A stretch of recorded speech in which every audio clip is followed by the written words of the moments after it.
Coverage लगातार जारी है। आपको बता दें कुछ तस्वीरें और सामने आ रखी है। दिल्ली बीजेपी हेडक्वार्टर से तस्वीरें सामने आ रखी है, जहां पे जश्न की तैयारी फिलहाल हो रखी है। प्रधानमंत्री नरेंद्र मोदी के स्वागत की तैयारियां यहां पर हो रही हैं। हरियाणा में बीजेपी लगाने जा रही है हैट्रिक। मोदी मैजिक एक बार फिर से चला है। आज शाम बीजेपी दफ्तर जाएंगे पीएम मोदी। शाम करीब 7 बजे बताया जा रहा है बीजेपी दफ्तर पहुंचेंगे प्रधानमंत्री नरेंद्र मोदी। हरियाणा विधानसभा चुनाव से जुड़ी ये बिग ब्रेकिंग आपके सामने।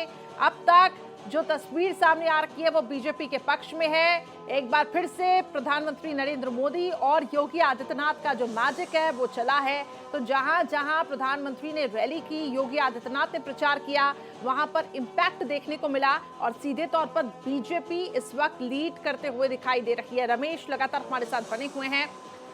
रमेश, बीजेपी अब जश्न की तैयारी कर रही है और सीधे तौर पर कह रखी है कि मोदी मैजिक यहां पर चला है। कार्यकर्ता काफी ज्यादा उत्साहित। क्या माना जाए आगे जो चुनाव होंगे उसमें हरियाणा की जीत कितना इंपॉर्टेंट फैक्टर बीजेपी के लिए प्ले करेगी? देखिए करिश्मा, सबसे बड़ी बात कि जो जीत कांग्रेस तय करके चल रही थी कि वो वहाँ से हैट्रिक जो बीजेपी की है उसको रोकने वाली है और वहाँ से कांग्रेस फिर से सत्ता में वापस लौटने वाली है 10 साल के वनवास के बाद। पर वो कहीं ना कहीं पानी फिरते नजर आ रहा है। 50 सीटों पे भारतीय जनता पार्टी जो है जिस बढ़त बनाए हुई है, जिसमें से 7 सीटें वो जीत चुकी है। तो कहीं ना कहीं भारतीय जनता पार्टी लगातार जो संख्या में बढ़ोतरी हो रही है। रमेश, रोकना चाहूंगी, पूर्व मुख्यमंत्री मनोहर लाल खट्टर कुछ कह रहे हैं। भारतीय जनता पार्टी ने हरियाणा में लगातार तीसरी भारत सरकार बनाई। कांग्रेस पार्टी ने एक मुद्दा बनाया था, पहलवान, किसान और जवान, ये मुद्दा बना करके कांग्रेस पार्टी इस बार चुनाव में उतरी थी। आप क्या लगता है ये मुद्दा उनका चला नहीं? मुद्दा तो यही था। मुद्दा ये था कि हमने जितना हरियाणा के किसान के लिए, हरियाणा के जवान के लिए, हरियाणा के पहलवान के लिए किया है, कांग्रेस तो कर ही नहीं सकती है। और ये चीज़ लोगों को पता है। वो लोग किसी प्रकार की कोई बात करेंगे, वो जनता को जो सही बात है वही पसंद आएगी, जो गलत बात वो पसंद नहीं आएगी। हमने किसानों के लिए भरपूर किया, बहुत काम किया है।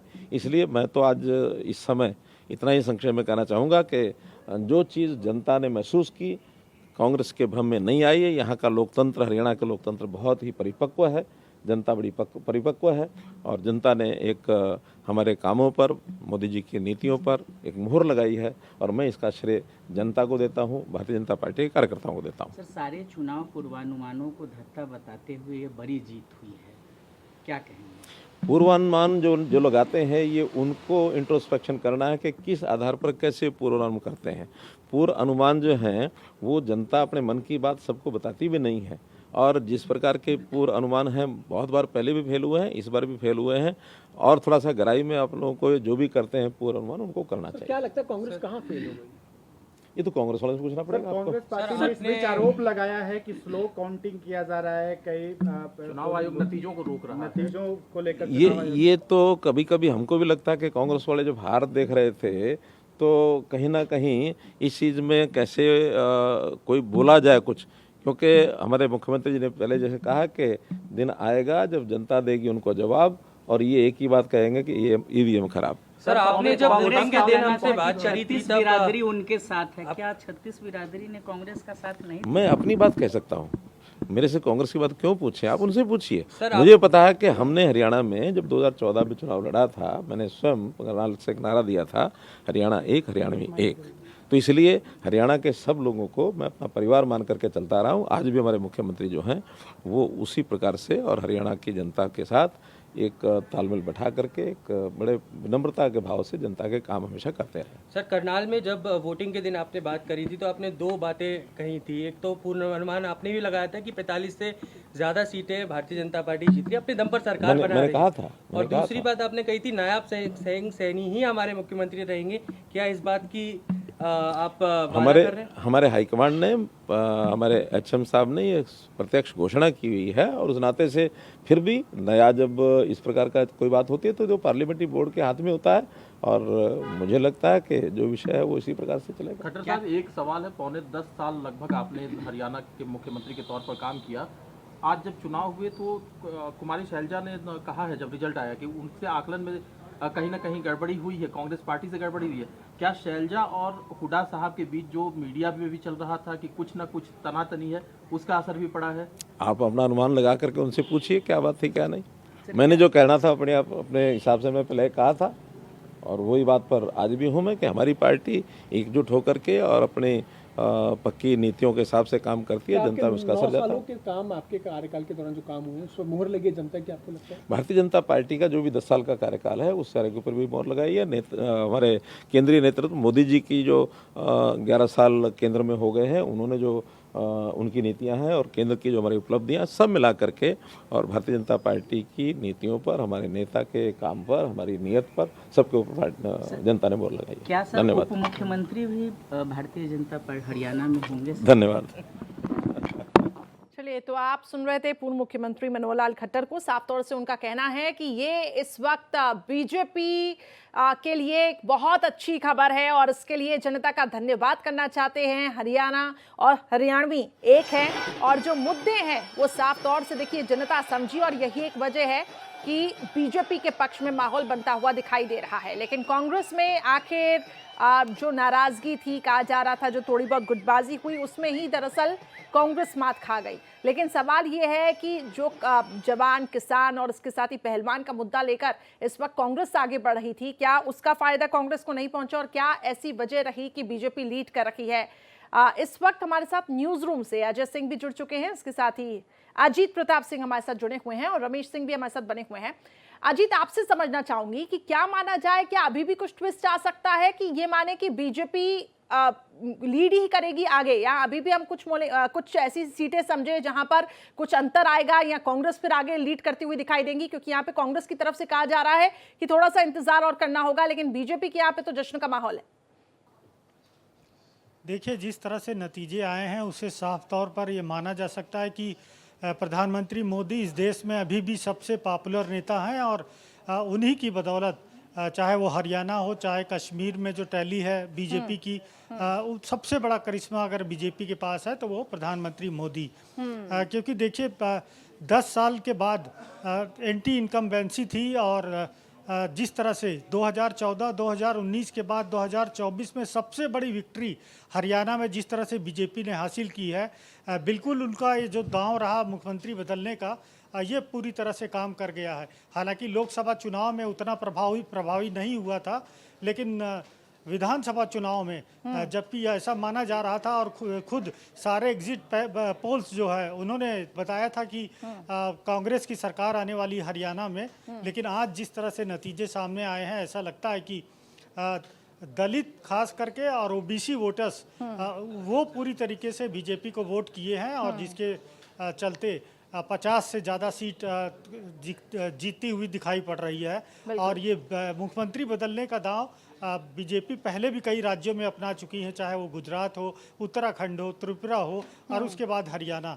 तो सबसे बड़ा जो दांव था बीजेपी का कि 9.5 साल के बाद यानी 6 महीना चुनाव के पहले मुख्यमंत्री बदला गया और वो दांव भले ही लोकसभा में पूरी तरह प्रभावी नहीं दिखा, लेकिन विधानसभा चुनाव में उसका पूरा असर हम देख सकते हैं, क्योंकि लगभग 40% आबादी ओबीसी की है हरियाणा में और 20% दलित। ये दोनों मिलकर एक बड़ा ब्लॉक जिन्होंने बीजेपी को वोट दिया और इसी के चलते बीजेपी अब तक की हरियाणा में सबसे बड़ी जीत। वैसे भी 56 सालों से अगर देखा जाए इतिहास, तो जिस पार्टी की सरकार केंद्र में रही है उसी पार्टी की सरकार हरियाणा में भी बनती है।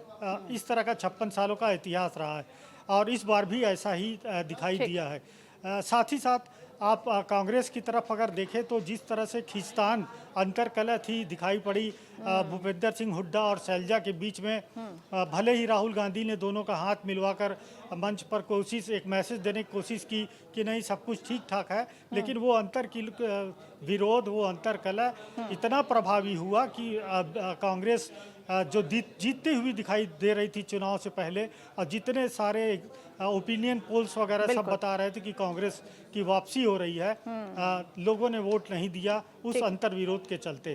तो ये सब मुद्दे हैं और प्रधानमंत्री मोदी की जो नीतियां हैं, खास करके केंद्रीय नीतियां, उसके चलते महिलाओं ने सबसे ज़्यादा वोट किया है बीजेपी को और यही वजह है कि बीजेपी इस तरह से जीत हासिल कर पाई है। और अभी भी ऐसा लगता है कि बीजेपी अब राजी है सबसे बड़ी पार्टी है। सारे चाहे वो लोकसभा चुनाव हो, चाहे वो विधानसभा चुनाव हो, सबसे ज़्यादा चुनाव बीजेपी ही जीत रही है प्रधानमंत्री मोदी के नेतृत्व में। उसका कोई फिलहाल सानी नहीं दिखाई दे रहा है। हालांकि कांग्रेस ने लोकसभा में ज़रूर कोशिश की, अपनी टैली बढ़ाई, लेकिन हरियाणा में देखिए बेअसर रहा उसका जो भी अभियान रहा है, जो भी उसके नेता का अभियान रहा है। यात्रा भी किए राहुल गांधी, प्रचार भी किए, लेकिन जीत हासिल नहीं कर पाई कांग्रेस। बिल्कुल ऐसे ही जम्मू कश्मीर में भी स्थिति रही। बिल्कुल ठीक है, आप बने रहिए हमारे साथ, लगातार आपसे अपडेट ले रखे हैं और मुद्दों को समझने की कोशिश भी कर रखे हैं। लेकिन इसी बीच एक बड़ी खबर आपको बता दें, हरियाणा विधानसभा चुनाव से जुड़ी हुई नतीजों पर अब कांग्रेस की वरिष्ठ नेत्री कुमारी शैलजा का बयान सामने आया कि मुझे अभी भी उम्मीद है कि एक सम्मानजनक सीटें कांग्रेस पार्टी को मिलेगी। कई गलतियां जरूर रही होंगी, लेकिन कई मुद्दे ऐसे थे जिनको हमें जनता के सामने उठाने चाहिए थे। उन्होंने ये भी कहा कि हम विधानसभा चुनाव लड़ना चाहते थे। एक फैक्टर यह भी हो सकता है कि जो हमारे समर्थक हैं उनमें नाराजगी देखी गई। इन सब पर मंथन करेंगे। भारत एक्सप्रेस संवाददाता प्रशांत त्यागी ने कुमारी शैलजा से खास बातचीत की है, सुनवाते हैं आपको। कांग्रेस के वरिष्ठ नेता कुमारी शैलजा इस वक्त हमारे साथ है। कई कारण हो सकते हैं जिसमें जो हमारी उम्मीद थी उतना हम नहीं कवर कर पाए, और भाजपा जितना नीचे हम समझते थे उतना नीचे नहीं आ पाई। लेकिन अभी भी मुझे लग रहा है, जैसे जो मैं मॉनिटर पर देख रही हूँ, कि कुछ सीटें हैं जिनमें अभी बहुत कम मार्जिन पर वो खेल रहे हैं, तो हमारी ऊपर आ सकती हैं, लेकिन ऑलमोस्ट बराबरी से पर हम हैं। ये थोड़ी एक निराशाजनक बात जरूर है कि हम गैप बहुत ज्यादा सोच रहे थे भाजपा में और अपने में। कई फैक्टर्स में एक ये फैक्टर हो सकता है कि जो मैसेजिंग पार्टी की होती है उसमें कुछ तो रही होगी बात की, जो लोग देखना चाहते थे वो तस्वीर हम उन्हें नहीं दिखा पाए होंगे। बहुत बहुत शुक्रिया। कैमरा पर्सन हुकुम सिंह के साथ प्रशांत त्यागी, भारत एक्सप्रेस, दिल्ली। तो कुमारी शैलजा ने साफ तौर से कहा कि एक्सपेक्टेड नहीं था ये, लेकिन फिर भी थोड़ा सा इंतजार हमें करना होगा। लेकिन जो भी अगर यहाँ पे हार के फैक्टर्स होंगे उन पे मंथन किया जाएगा। लेकिन फिलहाल थोड़ी देर का और इंतजार, फिर उसके बाद तस्वीरें स्पष्ट हो जाएंगी। अब आपको कुछ ग्राफिक्स के जरिए हम बताते हैं कि आखिर कहाँ कितनी सीटें और किस तरीके से बीजेपी और कांग्रेस के बीच में ये टक्कर है। हरियाणा की बात करें तो देखिए 90, बीजेपी 50 में लीड कर रखी है, कांग्रेस 35, INLD 2 और JJP 0। आम आदमी पार्टी का खाता नहीं खुला, अदर्स के खाते में 3 सीटें आई हैं। ये हरियाणा की तस्वीर हमने आपके सामने रखी। इसके बाद जम्मू कश्मीर में भी आज क्योंकि काउंटिंग हो रही है और वहां पर नेशनल कॉन्फ्रेंस का दबदबा बना हुआ है। एक बार फिर से देखिए जम्मू कश्मीर के आंकड़े समझिए। BJP 29, PDP 3, national conference 42, Congress 6 और अदर्स के खाते में 10। ये जो अदर्स हैं ये एक महत्वपूर्ण भूमिका यहां पे निभा रही हैं। अब देखना होगा कि किस तरीके से ये समीकरण फिट बैठते हैं। और इसी बीच एक और बड़ी खबर, नायाब सिंह सैनी को प्रधानमंत्री नरेंद्र मोदी ने फोन पर बातचीत की है उनसे और बधाई दी है। बड़ी खबर आपको बता रखी है, PM मोदी ने नायाब सिंह सैनी को जीत की बधाई दी है। इससे पहले नायाब सिंह सैनी ने भी कहा कि प्रधानमंत्री नरेंद्र मोदी का धन्यवाद करता हूं। तो एक बार सीधे तौर पे हम कह सकते हैं कि हरियाणा में मोदी मैजिक चला है। जहां जहां PM मोदी, योगी आदित्यनाथ ने रैली की, वहां पर इंपैक्ट देखने को मिला। जाटों का समर्थन यहां पर मिला है। और इसके अलावा बीजेपी ने जो एक्सपेरिमेंट किया, मुख्यमंत्री को बदला, ऐसा कहा जा रहा था कि वो बीजेपी के फेवर में नहीं जाएगा क्योंकि एग्जिट पोल कांग्रेस के पक्ष में था। लेकिन फिलहाल ये समझ आ रहा है कि बीजेपी के पक्ष में माहौल भी बना है और वो प्रधानमंत्री नरेंद्र मोदी की योजनाओं को लेकर है। तो एक बार फिर से देखिए, हम ये कह सकते हैं कि हरियाणा में बीजेपी की बम्पर जीत, लेकिन थोड़ा सा इंतजार। और रमेश लगातार हमारे साथ बने हुए हैं। रमेश जी, अगर हम देखा जाए तो PM मोदी ने भी आप सीधे तौर पे फोन पे बधाई दे दी है नायाब सिंह सैनी को, यानी कि स्पष्ट है बीजेपी अब आगे लीड की ओर दिखाई भी दे रही है और बीजेपी के खाते में ही पूरी सीटें भी चल रही है। लेकिन अभी भी जो शहरी इलाके हैं हम समझे वहां पे बीजेपी ने लीड ली है, लेकिन जो ग्रामीण इलाके थे जो अब तक हम समझ पा रहे थे टेली में, वहां पर बीजेपी और कांग्रेस के बीच में टक्कर चल रही थी। अब जाटों का भी समर्थन बीजेपी को मिला, जो बीजेपी ने एक्सपेरिमेंट किया उसका भी हम ये कह सकते हैं कि बीजेपी को ही यहाँ पे बीजेपी के फेवर में पूरी चीजें गई हैं।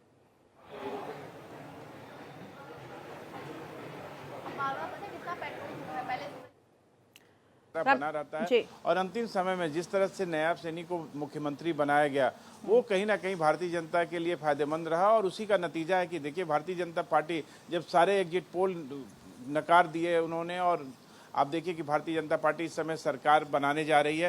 प्रधानमंत्री ने भी बधाई दे दी तो नायब सैनी मुख्यमंत्री बनने जा रहे हैं दूसरी बार हरियाणा के। और सबसे बड़ी बात कि जब सब कोई अगर जीत की उम्मीद करे, कांग्रेस का कोई ऐसा कार्यकर्ता नेता नहीं था जो हरियाणा की जीत का दावा न ठोक रहा हो। आज सबके दावे बिखर चुके हैं और एक बार फिर से भारतीय जनता पार्टी की हैट्रिक बन रही है। और इसका पूरा श्रेय कहीं ना कहीं जो हमारे प्रधानमंत्री हैं जिनको करिश्माई नेता कहा जाता है, सारा श्रेय उनको दिया जा सकता है क्योंकि एक वही नेतृत्व है जो लेकर लगातार लीड कर रहा है। और इसका असर आने वाले आप चुनाव में देखेंगे, चाहे आप देखिए झारखंड में चुनाव होने वाले हैं, महाराष्ट्र विधानसभा का चुनाव होने वाला है, फिर उसके बाद दिल्ली का चुनाव होने वाला है। आम आदमी पार्टी का इतना खराब परफॉर्मेंस कोई सोच भी नहीं सकता था। 3 सीटें दे रही थी कांग्रेस, हुड्डा एक भी सीट नहीं देना चाहते थे। भूपेंद्र हुड्डा का कहना था कि हम सरकार बना रहे हैं, हम इसमें किसी को शामिल नहीं करेंगे। पर राहुल गांधी ने जब इस प्रस्ताव को रखा कि नहीं आम आदमी पार्टी को शामिल करें तो आम आदमी को 3 सीटें। आम आदमी का कहीं कोई नामो निशान नहीं है। जिन जिन क्षेत्रों में मैं गया जिस दिन मतदान हो रहा था कहीं उनके कोई एजेंट नहीं थे, कहीं कोई बात नहीं चल रही थी,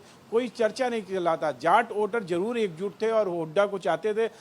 हरियाणा का हर एक जाट व्यक्ति चाहता है कि जो हरियाणा का मुख्यमंत्री हो वो जाट हो, जाट समुदाय से आता हो क्योंकि 18% वोटर हैं जाट यहाँ पे और सबसे मजबूत हैं। जितनी सरकारी नौकरियां हैं कांग्रेस की गवर्नमेंट में कोई ऐसा परिवार नहीं है जिसको सरकारी नौकरी ना मिली हो, चाहे ठीकों की बात हो। तो कहीं ना कहीं जाट समुदाय का एक हुड्डा के प्रति रहता है कि वो मुख्यमंत्री बने। पर जिस तरह 36 और बिरादरियों ने मतदान किया और एक बार फिर से भारतीय जनता पार्टी को हरियाणा की सत्ता सौंपी है वो कहीं ना कहीं बहुत ही बड़ी बात है। और जब पीएम मोदी ने नायब सिंह सैनी को जीत की बधाई दी तो रमेश जी माने नायब सिंह सैनी ही आगे पूरी कमान संभालेंगे?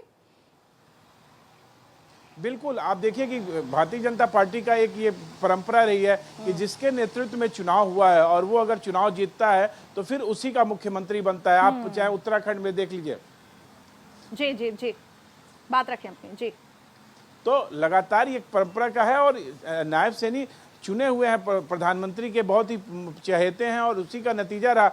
आप देखिए कि लगातार खट्टर के हटने के बाद ये होता था कि कौन मुख्यमंत्री का चेहरा होगा तो उसमें कहीं ना कहीं नायब सैनी का जो चेहरा चुना गया वो एक था और उसी पे जनता ने मोहर लगाई है, उन्हीं के नाम पे चुनाव हुआ है और उसी का नतीजा है कि एक बार नायब सिंह सैनी दूसरी बार हरियाणा के मुख्यमंत्री बनेंगे। तो हरियाणा की 90 विधानसभा सीटों पर काउंटिंग लगातार जारी है और फिलहाल काउंटिंग में बीजेपी लीड लेती हुई दिखाई दे रही है। एक बार फिर से आपको तस्वीरें बता देते हैं। हरियाणा में देखिए अब रुझान नतीजों में तब्दील हो रही हैं और धीरे धीरे बीजेपी के पक्ष में भी जाते हुए दिखाई दे रहे हैं। वहीं जम्मू कश्मीर में ठीक उलट आपको तस्वीर देखने को मिलेगी। हालांकि जम्मू रीजन में बीजेपी का दबदबा है लेकिन कांग्रेस नेशनल कॉन्फ्रेंस का दबदबा कश्मीर रीजन में कायम है। फिलहाल जो तस्वीरें आपको दिखा रखी हैं कांग्रेस 35 पे यहाँ पे चल रही है। हरियाणा की तस्वीर आपको दिखा रखी है आम आदमी पार्टी का बहुत खराब प्रदर्शन, 0। INLD की बात करें तो 2 सीटें, इसके अलावा JJP 0 और अदर्स, यहाँ पर अदर्स के भी खाते में 0 सीटें। तो ये हरियाणा की तस्वीर आपके सामने हम रख रहे हैं जो कि बीजेपी के पक्ष में माहौल है। बात अगर हम जम्मू कश्मीर की करेंगे, बीजेपी देखिए हरियाणा में 50 सीटों से लीड कर रही है और ये फिलहाल आपकी टेलीविजन स्क्रीन पर पूरी तस्वीरें विधानसभा चुनाव से जुड़ी हुई। कोमल लगातार हमारे साथ बनी हुई हैं, अपडेट्स दे रही हैं और हमारे 3 सहयोगी पल पल की जानकारी हम तक पहुंचा रहे हैं। कोमल, हरियाणा में बीजेपी हैट्रिक की और एक तरफ प्रधानमंत्री ने नायब सिंह सैनी को अब जीत की बधाई भी दे दी, तो क्या माने हम कांग्रेस जो सुबह तक हम समझ रहे थे कांग्रेस के पक्ष में माहौल था, अब ऑफिशियल तौर पर धीरे धीरे जैसे तस्वीरें साफ हो रही है तो बीजेपी को ही अब बधाई देनी चाहिए, बीजेपी अब आगे जीत की ओर? बिल्कुल वो साफ दिखाई दे रहा है। अब पिक्चर जो है वो बिल्कुल क्लियर है। देखिए मैं आपको बता देती हूँ कि सोमवार को ही प्रधानमंत्री नरेंद्र मोदी को संवैधानिक पद पर लगातार इतने सालों तक रहने की बधाई जो है उनके मंत्रियों ने और उनके जो इस राजनीतिक करियर में हमेशा उनके साथ रहे अमित शाह, उन्होंने दी थी बाकायदा। और उसके पीछे एक कारण है जो पार्टी कहती है नीति और नियत, और उसको लेकर के पार्टी अपनी रणनीति बनाती है। प्रधानमंत्री नरेंद्र मोदी के नेतृत्व में ही ये चुनाव लड़े और एक बारी जहां हरियाणा में पहले ये तस्वीर बन रही थी कि सत्ता विरोधी लहर वहां पर बीजेपी को लेकर के है, वो लहर जो है अब गलत साबित हुई। जिस तरीके के एग्जिट पोल आ रहे थे वो गलत साबित हुए और उन सबको धता बताते हुए बीजेपी ने दिखाया कि वो हैट्रिक लगाने हरियाणा में जा रही है। खास बात ये है कि इसके बाद जैसे जैसे ये रिजल्ट जो रुझान जो है वो बीजेपी की तरफ आने लग गए, तो उसके बाद जो है नायब सिंह सैनी को खुद केंद्रीय गृह मंत्री अमित शाह ने भी बधाई दी और उसके बाद प्रधानमंत्री नरेंद्र मोदी ने भी बधाई दी, क्योंकि उन्हीं के चेहरे को लेकर के ये प्रधानमंत्री का चेहरा, उन्हीं के चेहरे को लेकर के जो है ये चुनाव लड़ा गया। हालांकि इस बीच अनिल विज जो है वो भी कह रहे थे कि अगली मुलाकात सीएम हाउस में होगी। वो भी सपने देखे थे कि प्रधानमंत्री उन्हें, माफ कीजिएगा, कि मुख्यमंत्री का पद उन्हें दिया जाए, लेकिन बीजेपी अपने फैसले पे अडिग रही और बीजेपी ने कहा कि नायब सिंह सैनी जो है उन्हीं के चेहरे पे जो है ये चुनाव लड़ा जाएगा और ये जीत भी आई। और एक इसके बाद एक चीज और है कि लगातार भाजपा जो है और वो इस रणनीति पे काम करती रही कि बूथ लेवल तक प्रत्येक कार्यकर्ता जन जन तक जाएं और वहां तक जो मोदी सरकार की नीतियां हैं गरीबों के लिए, युवाओं के लिए, महिलाओं के लिए, किसानों के लिए, जवानों के लिए, वो उन तक ले जाएं। इस पर बिल्कुल फोकस किया। जिस तरीके से उम्मीदवारों के नामों का चयन किया गया, क्योंकि बीजेपी भी ये जानती थी। ठीक है, प्रतिक्रियाएं कोमल लगातार सामने आ रही है। अनिल विज इस वक्त कुछ कह रहे हैं, सुन लेते हैं, मैं लौटूंगी आपके पास। जी चलिए ठीक है, तो देखिए प्रतिक्रिया लगातार सामने आ रखी है क्योंकि अब जीत की यहाँ पे बधाई दे रहे हैं। कोमल, जैसा कि आप भी कह रही थी कि अब हम ये मान ही लें कि बीजेपी के पक्ष में माहौल, लेकिन सीएम नायब सिंह सैनी इस वक्त कुछ कह रहे हैं। मैं दिल से प्रणाम करता हूँ, उनका दिल से धन्यवाद करता हूँ कि हरियाणा की जनता ने, हरियाणा के गरीब ने, हरियाणा के किसान ने, हरियाणा की महिलाओं ने, हरियाणा के युवाओं ने भारतीय जनता पार्टी के कामों के ऊपर तीसरी बार मोहर लगाई है। मैं हरियाणा की जनता का दिल से बहुत बहुत आभारी हूँ, दिल से धन्यवाद करता हूँ।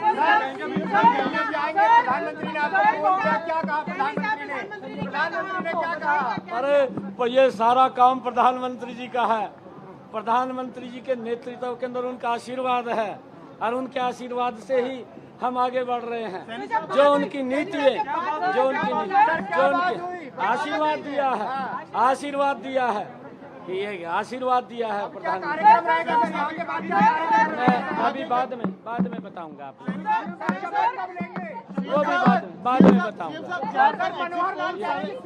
कांग्रेस जो प्रदेश अध्यक्ष है आपके, सीएम साहब जहाँ पर सारे कांग्रेस के आदमी थे, वहाँ पर एक बड़ी जीत आना और एक मैंडेट लेके जाना। सर देखिए, मुझे विश्वास था और मैं लोगों के बीच में जो उनका आशीर्वाद, जो प्यार, गरीब का, किसान का, महिलाओं का आशीर्वाद जो मुझे मिल रहा, युवाओं का आशीर्वाद मिल रहा था, मैं उस हौसले के ऊपर मैं कह रहा था कि भारतीय जनता पार्टी तीसरी बार बड़े मैंडेट के साथ सरकार जयराम रमेश सवाल उठा रहे हैं ईसीआई पर, वो कह रहे हैं कि देरी से अपडेट कर रहा था। जयराम रमेश को क्या नहीं, देखिए मैं अभी कुछ नहीं बोलता। जयराम रमेश का अपना काम है और वो शुरू से ही अपने काम में लगे हुए हैं। कभी अगर युवाओं की कोई लिस्ट निकालने की रिजल्ट बात हो, उसको भी रोकने के लिए चले जाते हैं, उनका काम है। सर किसानों का, पहलवानों का, आपको जलेबी खिलाएंगे सर। मेरे गोहाना की जलेबी पूरे देश में मशहूर है, वो आपको खिलाऊंगा, बिल्कुल खिलाऊंगा। पहलवानों का, जवानों का, किसानों का मुद्दा उठाया, उसके बावजूद आप जीते। कांग्रेस ने घेरा जवानों पर, पहलवानों पर, किसानों पर। नहीं, देखिए उनका झूठ का ये सारा विषय था। मैं बाद में आपसे बात। तो नायब सिंह सैनी को आप सुन रहे थे, काफी ज्यादा उत्साहित दिखाई दे रहे हैं। एक तरफ प्रधानमंत्री नरेंद्र मोदी की नीति को लेकर भी कह रहे हैं कि ये उनकी नीति का ही नतीजा है कि देखिए आखिर किस तरीके से राज्यों में बीजेपी सरकार बनाने जा रही है।